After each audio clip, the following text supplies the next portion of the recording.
Bon dia a totes i a tots. Gràcies per convidar-me en aquesta taulada d'habitatge. Soc el David Freixa Castaño, arquitecte tècnic.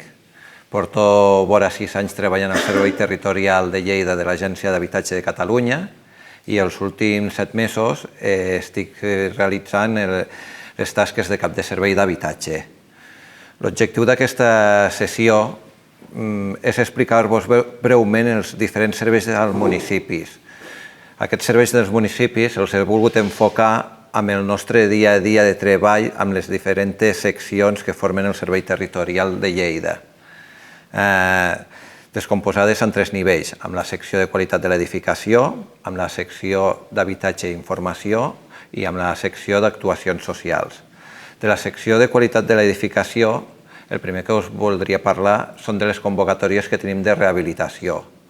La primera d'elles és la que tenim oberta del món rural, la del foment d'arrelament en entorns rurals de Catalunya, que com sabeu, l'Alt Pirineu i Aran té un bon nombre de municipis i nuclis agregats que hi poden optar a la seva subvenció.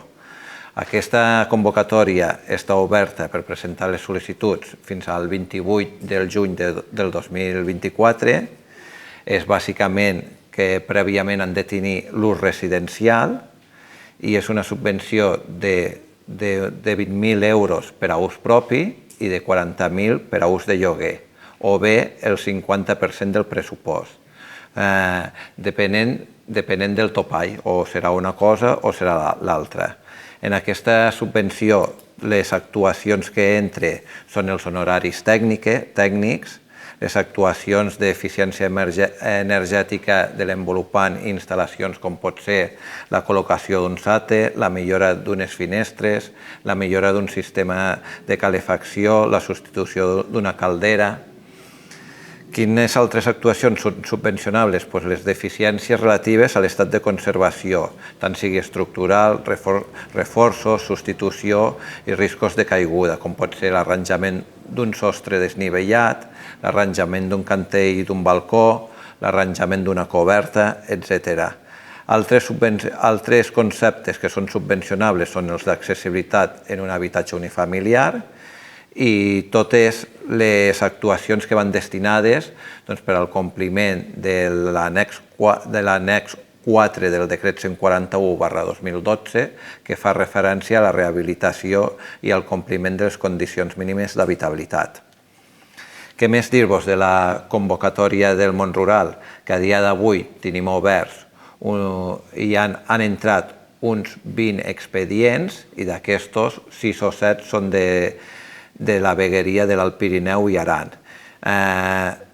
Sempre la nostra experiència ens diu que cap a final de... quan s'estigui tancant tota la convocatòria, cap a final de mes, és quan entren la majoria d'expedients. Per tant, esperem que encara ens n'entrin un bon grapat. De la segona convocatòria d'ajuts que us voldria parlar és de la de Next Generation.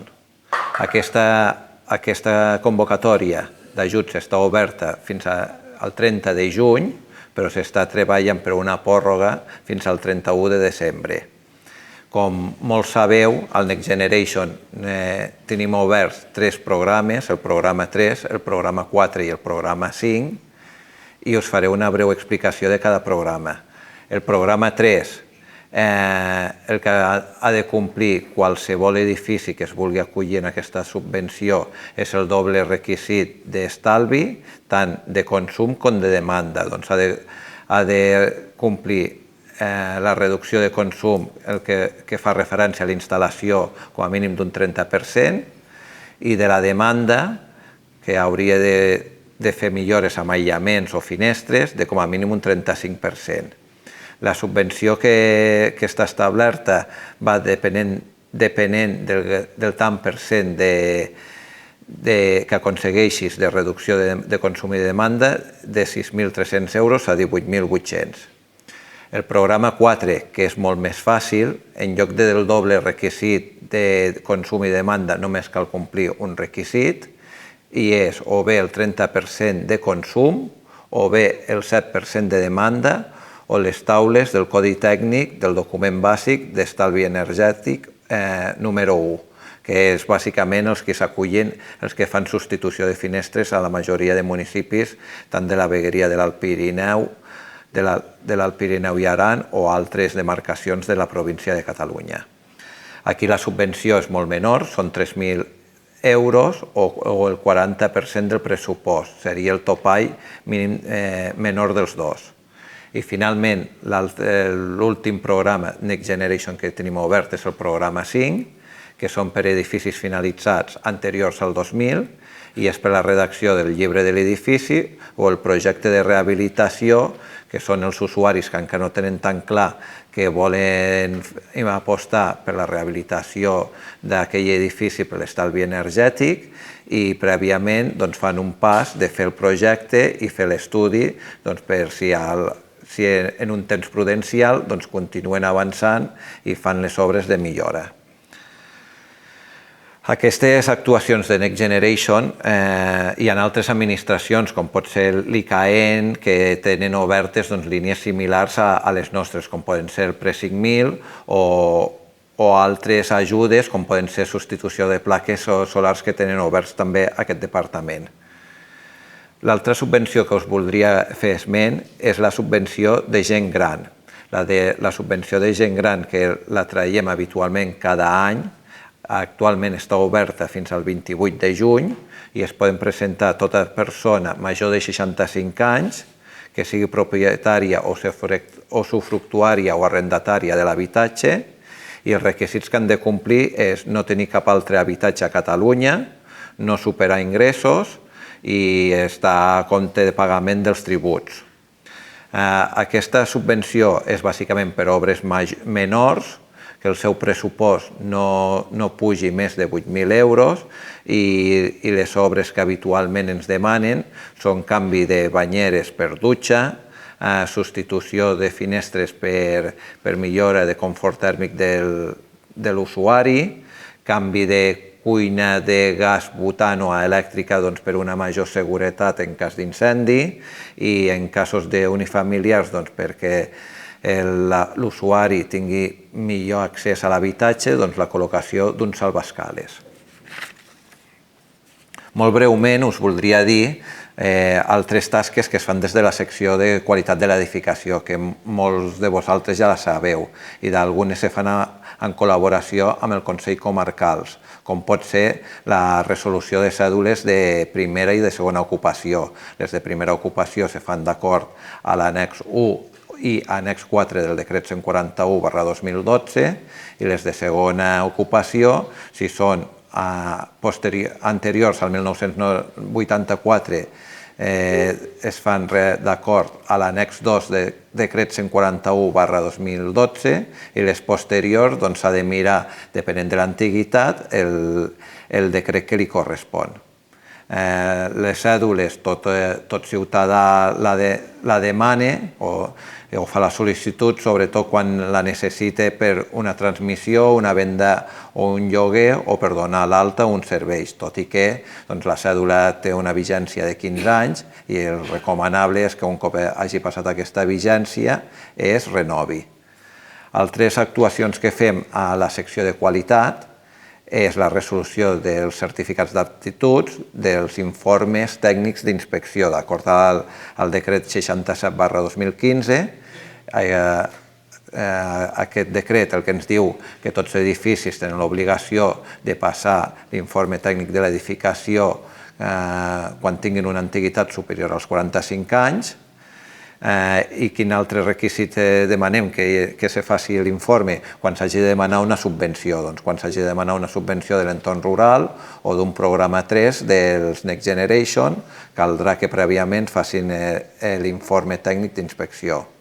El que ens dona aquest informe és una inspecció visual de l'estat de conservació de l'habitatge i el tècnic qualifica les seves deficiències segons l'estat que les observi, o sense deficiències, o lleus, o importants, greus o molt greus.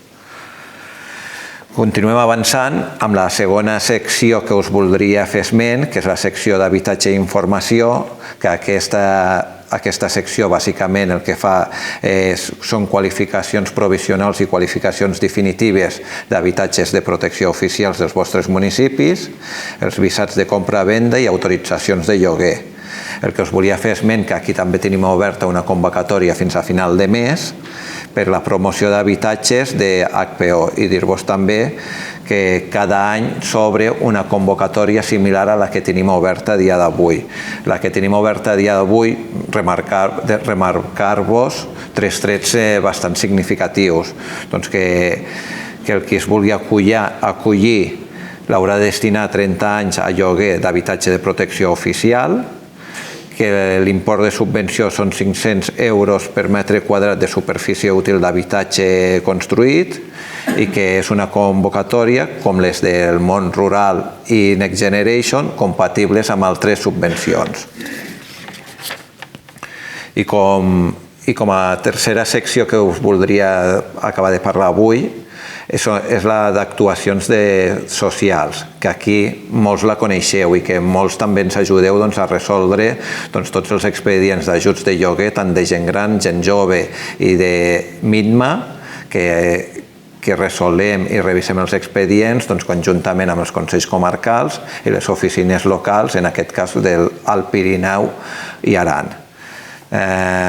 Us voldria fer menció, a part dels ajuts de lloguer, de la mesa d'emergència, que la mesa d'emergència es reuneix un cop al mes per resoldre els casos més desfavorables en el supòsit de pèrdua d'habitatge o de risc d'exclusió socials i en cas d'acord favorable de la mesa s'ha de fer una recerca de l'habitatge per la persona interessada. La recerca a vegades és a través d'un habitatge de l'Agència d'Habitatge de Catalunya. Nosaltres tenim la resolució de mesa, cerquem l'habitatge, li ensenyem l'accepte, fa el pagament, signa el contracte i pot entrar a viure.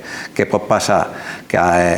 Que dins del nostre parc públic no tinguem habitatge en aquell municipi.